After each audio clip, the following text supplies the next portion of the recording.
पत्रकार लोग आपको ज्यादा भली बात ही जानते हैं, तो आपसे शुरुआत करते हैं। दर्शकों को बताने के लिए सबसे पहले अपनी संस्था के विषय में इंट्रोडक्शन दीजिए। अखिल भारतीय आदिवासी कश्यप कहार निषाद संस्था के विषय में बताइए। सबसे पहले सभी सामाजिक बंधुओं को नमस्कार एवं मीडिया के सभी लोगों को नमस्कार। मैं गुरचरण सिंह कश्यप, राष्ट्रीय अध्यक्ष अखिल भारतीय कश्यप निषाद महिला विकास मंच, जो कि एक सहायक है, घटक है अखिल भारतीय आदिवासी कश्यप निषाद भोई समन्वय समिति का। मैं आप सब मीडिया के माध्यम से आपको अवगत कराना चाहूँगा कि अखिल भारतीय आदिवासी कश्यप कहार निषाद भोई समन्वय समिति के तत्वाधान में हम लोग 5 सितंबर को दिल्ली के तालकटोरा स्टेडियम में एक बहुत बड़ा भव्य राष्ट्रीय प्रतिनिधि सम्मेलन करने जा रहे हैं। वैसे मैं आपको बताना भी चाहूँगा कि इस प्रकार के सम्मेलन, राष्ट्रीय सम्मेलन हम अलग अलग प्रदेशों में सदारा कर चुके हैं, लेकिन ये उन सब में एक भव्य सम्मेलन का आयोजन हम दिल्ली में करने जा रहे हैं। जी। हमारे बीच में हमारे राष्ट्रीय समन्वयक माननीय राजा राम जी, जो कि कोटा से बिलोंग करते हैं, जिन्होंने इस समिति को आज से करीब 12 साल पहले बनाया था। हम सब लोग उसमें सम्मिलित थे। इसके माध्यम से हम माननीय श्रीमती प्रतिभा पाटिल, हमारे प्रदेश की, हमारे देश की, जो कि राष्ट्रपति थे, हम उनसे भी मिले थे। और इस प्रकार हम पूरे 28 के 28 राज्यों में समन्वय समिति के माध्यम से कार्य कर रहे हैं, समाज को जागृत कर रहे हैं। तो हमारे बीच में राष्ट्रीय संगठन मंत्री माननीय आर.डी. कल्याण साहब, जो कि हरियाणा के पानीपत जिले से हमारे बीच में आए हैं। हम सबका आज का जो उद्देश्य है, आपके मीडिया के माध्यम से हम चाहते हैं कि हमारा ये संदेश पूरे भारतवर्ष में आपके माध्यम से जाए, और जिस उद्देश्य को लेकर के हम ये प्रतिनिधि सम्मेलन करने जा रहे हैं, हमारा वह उद्देश्य सफल हो, ऐसे हम कामना करते हैं। और समाज को जागृत करने में हम आपके माध्यम से कहीं खरे उतरे, ऐसी हमारी अपेक्षा। 5 सितंबर जो मैं बता चुका हूं, और तालकटोरा स्टेडियम दिल्ली में होगा, जिसकी रूपरेखा ऑलरेडी तैयार कर ली गई है। तो मैं आप चाहूँगा कि हमारे बीच में माननीय हमारे राष्ट्रीय संगठन मंत्री आर.डी. कल्याण साहब हैं। मैं चाहूँगा कि वो उसको विस्तृत जानकारी आपके माध्यम से अपने पूरे भारतवर्ष में अपने पूरे सामाजिक बंधुओं तक पहुँचाएं, ऐसी मैं भाई आर.डी. कल्याण जी से आग्रह करता हूँ। कल्याण साहब, उन मुद्दों को बताइए, फिलहाल जिन मुद्दों को लेकर आप तालकटोरा में सेमिनार करने जा रहे हैं। सबसे पहले तो आप जिस भी चैनल से आए हैं, तो आपके चैनल के सभी दर्शक और आप सभी को मेरा नमस्कार। और आप लोगों को धन्यवाद भी देना चाहूँगा कि हमारे संगठन के विचार आपके माध्यम से हमारे समाज तक पहुँच पाएंगे। जी। बाकी आपने जो संगठन के बारे में पूछा है, देखिए हमारा समाज पूरे हिंदुस्तान में वास करता है, और अलग अलग जगह में अलग अलग नाम उसके हो सकते हैं, और उन सब के अलग अलग संगठन अपने अपने लेवल पे, लोकल लेवल पे अपनी ज़रूरतों के हिसाब से बनाए हुए हैं। तो हमारा ये अखिल भारतीय कश्यप कहार निषाद भोई समन्वय समिति, ये लगभग 151 संगठनों की एक समन्वय समिति है, जो सभी का समन्वय करती है और सभी को एक प्लेटफॉर्म पे ला करके उनकी सभी के विचारों का विश्लेषण करके उनको एक प्लेटफॉर्म देती है, ताकि उनकी जो समस्याएं हैं उनको सुना जा सके, उनको एनालाइज किया जा सके, और प्रदेश स्तर पर और राष्ट्रीय स्तर पर जहाँ भी उनकी समस्याओं का समाधान हो सकता है, वहाँ तक उस समस्या को पहुँचाया जा सके सरकार के सामने। 40 साल पहले के मुकाबले अब कश्यप समाज का काफी आर्थिक और शैक्षिक विकास हो चुका है। क्या नौबत आई कि इस कार्यक्रम को ताकतवर में करने की योजना बनाई? देखिए, पिछले काफ़ी समय से समाज जैसे जैसे लिटरेसी बढ़ी है, समाज में एजुकेशन बढ़ी है, ऐसे ऐसे समाज भी जो है ना जागरूक हुआ है। उस जागरूकता की वजह से समाज में कहीं ना कहीं अच्छे रिजल्ट देखने को मिल रहे हैं। फिर भी जितनी ज़रूरत समाज को आगे जाने की थी, जितना जागरूक होना चाहिए था, जो अधिकार उनको मिलने चाहिए थे, उनसे वो बहुत ही अभी भी पीछे हैं। इसलिए इस प्रकार के संगठनों की ज़्यादा ज़रूरत है, ताकि इन संगठनों के माध्यम से हम अपने समाज को एक संगठनात्मक ताकत दे करके उनकी जो समस्याएं हैं उनको सुने और उनका निदान हो। कल्याण साहब, 18 करोड़ लोगों की जनसंख्या के हिसाब से राजनीतिक प्रतिनिधित्व की मांग कर रहे हैं, इसके विषय में बताइए। देखिए, हम सब जानते हैं कि जो राजनीति है वो सभी जो समस्याएं हैं उनके जो ताले हैं वो इस राजनीति से ही खुलते हैं जी। उनके लिए एक चाबी का काम करती है। हमारे देश में पहले भी कई एक और उन सब ने ये एनालाइज किया और अपनी रिपोर्ट में ये लिखा हुआ है कि जिस समाज की भागीदारी राजनीति में ज़्यादा होगी उस समाज की जो समस्याओं को सुलझाने में, उनको दूर करने में उतना ज़्यादा फायदा मिला और वो समाज जो है संपन्न हुए हैं। इसलिए हमारा जो समाज है, हमारा समाज अति पिछड़ी जाति में आता है। मंडल कमीशन जी ने भी जो रिपोर्ट अपनी दी थी उसमें जो हम 837 जो अति पिछड़ी जातियाँ हैं, उस अति पिछड़ी जाति में हम लोग आते हैं। सभी सरकारें कहती हैं, सभी पार्टियां कहती है कि जो हमारा जो मकसद है वो समाज के अंतिम व्यक्ति तक पहुंचने का है। तो वो अंतिम व्यक्ति कौन है? वो अंतिम व्यक्ति मेरा समाज है।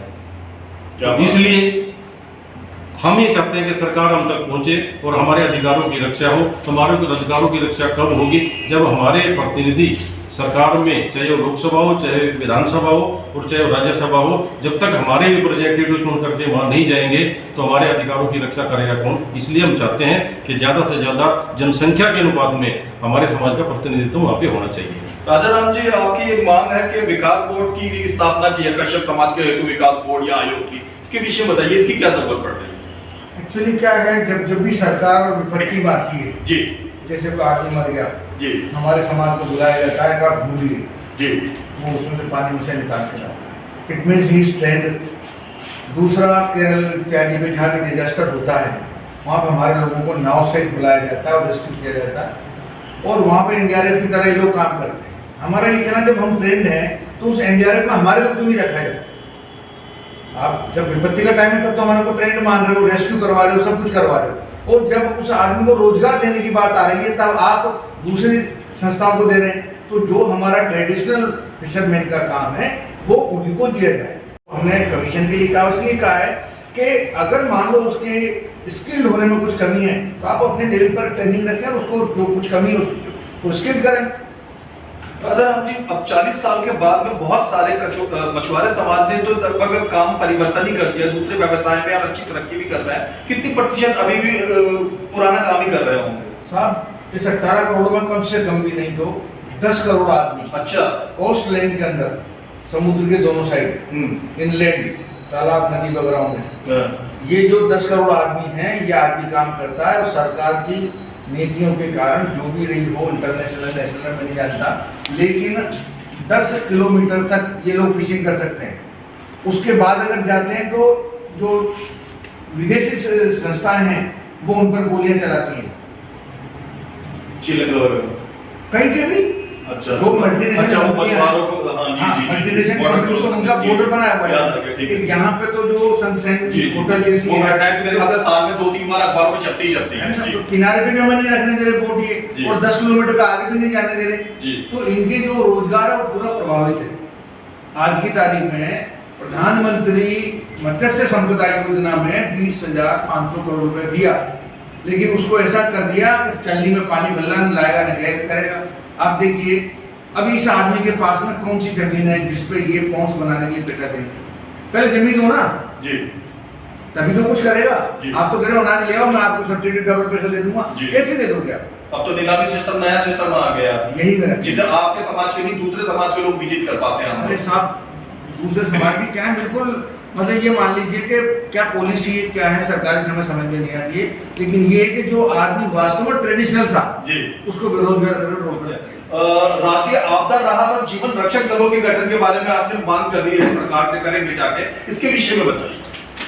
राष्ट्रीय आपदा के बारे में जैसे अभी माननीय राजा राम जी ने बताया जी कि जैसे कोई भी राष्ट्रीय आपदा आती है तो वहाँ पे हमारे मछुआरा समुदाय के जो लोग हैं उनको भेजा जाता है। गोताखोरी में हमारे लोग बहुत ट्रेंड है, अच्छा अच्छा।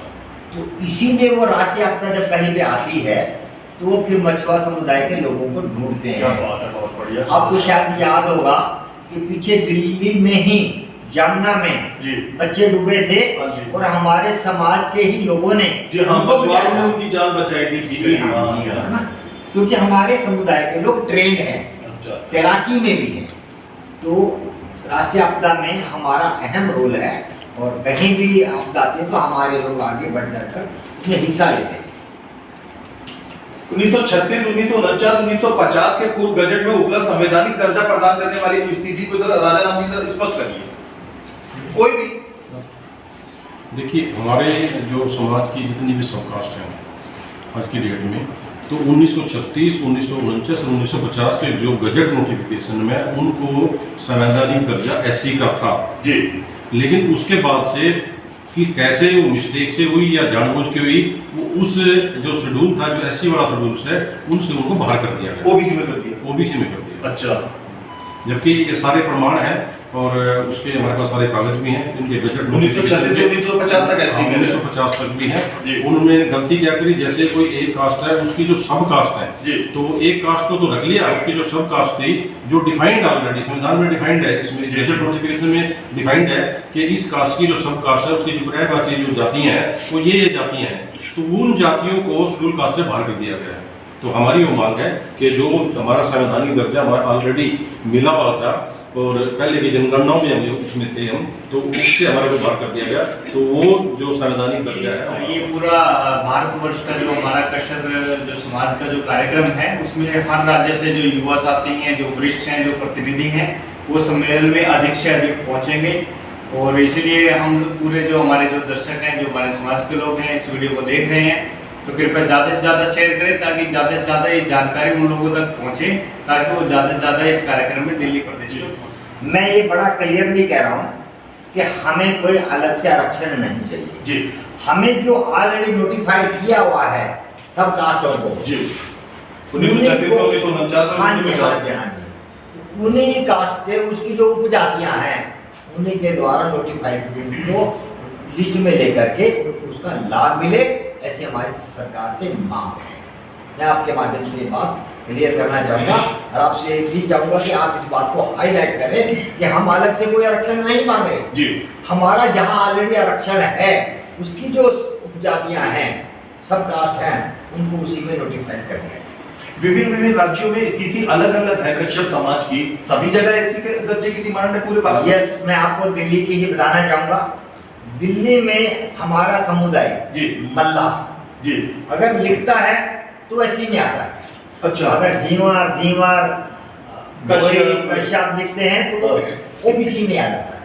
हरियाणा में ओबीसी में। अच्छा, अगर सपोज मैं यहाँ दिल्ली में रह रहा हूँ, जी जी 50 साल अगर मुझे रहते होंगे जी तो मैं आज यहाँ पे एससी की सुविधा ले सकता हूँ। जी अगर मेरा सगा भाई जी। हरियाणा में रह रहा है जी, तो उसको वहाँ पे ओबीसी की कैटेगरी में रखा गया है। ओहो। तो ये बहुत बड़ी विडंबना है। एक ही परिवार के दो भाइयों को संपूर्ण रूप से सहायता नहीं मिल पा रही है। जी हाँ, जो उसकी मिलना चाहिए था वो उसको लाभ नहीं ले पा रहा है। तो मेरा आप सभी के माध्यम से कहना है कि सरकार के आप सबके माध्यम से संदेश जाना चाहिए कि इस विविधता को खत्म करें और हमारी जो सब जातियां हैं, कास्ट हैं, उनको जो ऑलरेडी आरक्षित हैं उसी को इसमें सम्मिलित करके हम सबको उसका लाभ दे, ऐसी हमारी मांग है। अंतिम क्वेश्चन की तरफ आ रहा हूँ, कितने संगठन आ रहे हैं और क्या राज्यों से लोग इस कार्यक्रम में आने की उम्मीद है ताकत हो रहा है? जैसे मैंने आपको बताया है कि हमारी समन्वय समिति पूरे के पूरे 28 राज्य और 7 केंद्र शासित प्रदेशों में कार्यरत है।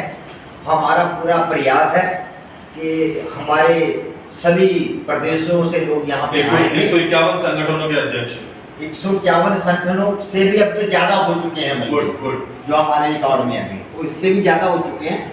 सभी के अध्यक्ष उपाध्यक्षों के महामंत्रियों को हमारी तरफ से निमंत्रण जाएंगे और हमारा उनसे आग्रह है कि वो जो भी आपके मीडिया के माध्यम से ये न्यूज़ पढ़ें देखें तो सब लोग यहाँ पर आएँ और आकर के इसमें सहभागी बने। तो मैं ऐसा आपके माध्यम से एक बार सभी अपने सामाजिक बंधुओं से हाथ जोड़ करके अपील करता हूँ कि वो सभी इस पुण्य कार्य में आकर के अपनी सहभागिता दर्ज करें। और मुझे उम्मीद है कि कम से कम नहीं तो 25 प्रदेशों के लोग जो ऑलरेडी हमारे पहले प्रतिनिधि सम्मेलन में आ चुके हैं और इसमें भी वो जरूर आएंगे, ऐसा मेरा एक्शन किया जा रहा है जी ये पूरा गैर राजनीतिक है जी। और इसके अंदर समाज के लोगों को इस बात के लिए प्रेरित करना है कि रोजगार और शिक्षा पर ध्यान दें, तभी हमारा कहीं ना कहीं रोजगार का आना रहना जीवन यापन करना सुनिश्चित हो सकेगा। हम कहीं भी किसी भी रूप में सरकार के खिलाफ फेवर में कोई बात नहीं, क्योंकि हम गैर राजनीतिक है, ना हमारे लिए कोई फेवर है ना किसी के प्रति हमारी नफरत है। लेकिन जो भी व्यवस्था से जुड़ा है उससे हमारी मांग है, उस सरकार से मांग है, वर्तमान में है कि वो हमारे लोग ये गैर राजनीतिक नॉन पॉलिटिकल प्रोग्राम है जिसमें सभी दलों के कश्यप समाज के लोग आएंगे। जी, प्रोग्राम ही नहीं, संस्था ही नॉन पॉलिटिकल है, समन्वय समिति नॉन पॉलिटिकल है जी। हमारे समाज के लोग, राजनेता भी आएंगे, दूसरे भी आएंगे, मजदूर भी आएगा, ठेले वाला भी आएगा, कृषक भी आएगा और बिजनेसमैन भी आएगा।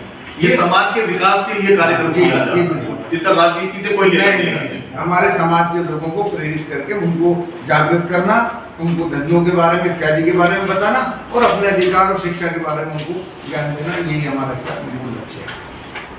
जैसे भाई साहब राजाराम जी ने जो बताया है जी इसमें सबसे ऊपर ही आप देखेंगे नॉन पॉलिटिकल ऑर्गेनाइजेशन, जी ठीक है। जी। और हमारे जितने गोत्र या सब कास्ट आप कह सकते जी। हैं वो सभी हमारे लेटर हेड पर ऑलरेडी प्रिंटेड है। अच्छा इसमें क्या है नागर साहब, हमारा दुर्भाग्य ये है जी कि कई कम्युनिटीज हैं, जैसे ब्राह्मण है, पूरे देश में कहीं सर्टिफिकेट मांगेंगे तो ब्राह्मण के नाम से मांगेंगे, जी कहीं पे जाएंगे वैश्य के नाम से वैश्य के नाम से मांगेंगे। लेकिन हमारा क्लासिफिकेशन ऐसा किया है, कहीं पे मैं गंगापुत्र का है, कहीं पे मैं भोई का है, कहीं पे कहर का है, कहीं कीर का है, कहीं निषाद का है, कहीं मल्ला का है। तो उसको उस नाम से करके उसका वर्गीकरण कर दिया। जबकि महाराष्ट्र के समुद्र के किनारे रहने वाले लोग अलग नेम लगाते हैं, केरल में रहने समुद्र वाले अलग नाम लगाते हैं। आर्यन, केरल, कोली, महाराष्ट्र, गंगापुत्रा, आंध्रा, आपके धीवरा, केरला, महाराष्ट्र में, और इधर आप गुजरात में आ जाइए वो ये झीवर है, यहाँ पे झीवर है, हरियाणा में झीवर है जी। और आप इधर जम्मू में चले जाएंगे तो वहाँ पे भी झीवर है, उत्तर प्रदेश में डोगरा कम्युनिटी, ये सभी लोग हमारे अलग अलग करने के कारण जो हमारी एक स्थिति है, कहीं भी हमें रिजर्वेशन मिल गया, कहीं नहीं मिला, कहीं जाति प्रमाण पत्र मिला, कहीं नहीं मिल रहा। हम ये कह रहे हैं यूनिफॉर्म पॉलिसी के तहत हमें कहीं तो इकट्ठा करो भाई, हम जल से जुड़े लोग हैं, ठीक है, हम जल से धंधा करने वाले लोग हैं, चाहे हम पालकी उठाएं, चाहे कावड़ में पानी लाएं, चाहे राजा महाराजाओं का खाना बनाएं, चाहे हम जल के अंदर मछली मारें, चाहे हम केवट का काम करें, चाहे हम नदी के किनारे रहकर सिंगाड़े तरबूज करें। तो हमारा एक कॉमन वर्क है ना, कॉमन वर्क तो हमें एक नाम से जय किया जाए। अच्छा हमारा ये कहना है, पॉलिटिकली क्या करें, हमारी जाति जनगणना की जाए। अरे तो हम तो पहले से कह रहे, हम तो एक ही जात है, उसको वर्गीकृत कर दिया आपने, तो उसे करने की आवश्यकता है। अच्छा, ये जो आप बता रहे हैं जाति वर्गीकृत है, ये आप अपने संस्था के माध्यम से भी किया जा सकता है, सरकार को ही करना है? नहीं, हम तो कर ही रहे, हम तो कर ही रहे। देखिए जो वर्गीकरण किया है ये हमने अपनी मर्जी से नहीं किया। जी जी। हमने नहीं कहा कि हमारे को बैकवर्ड बनाओ, हमने नहीं कहा कि हमारे को सब कास्ट में बनाओ, ये हमारे पे थोपी हुई जो व्यवस्था है, हम इसे त्रस्त हैं और हम ये चाहते हैं कि ये खत्म होनी चाहिए। वैसे भी पूरे हिंदुस्तान में जितनी जातियाँ हैं उससे देश कमज़ोर होता है और किसी भी देश के लिए अच्छी बात नहीं है कि इतनी ज़्यादा जातियों में बंट कर के जो ना समाज रह जाए, ये पूरे देश के लिए जो ना एक नुकसान का काम करता है। तो हम चाहते हैं कि हमारी भी जितनी ये जातियाँ अलग अलग हमें वर्गीकरण कर दिया गया हमारे लिए, कहीं पे हमें कुछ लिख दिया, कहीं पे हमें कुछ लिखा, ये हमने नहीं लिखा, ये व्यवस्था हमारे पास थोपी गई है। हम चाहते हैं कि इसका खात्मा होना चाहिए, नहीं तो कहीं ना कहीं ये देश को जी, मेरे निवेदन है 1950 के पहले 4 वर्ग थे। जी 26 जनवरी 1950 बढ़िया ब्राह्मण, क्षत्रिय और शूद्र। जी ठीक है, ये SC SC OBC कहाँ से आ गया 1950 में?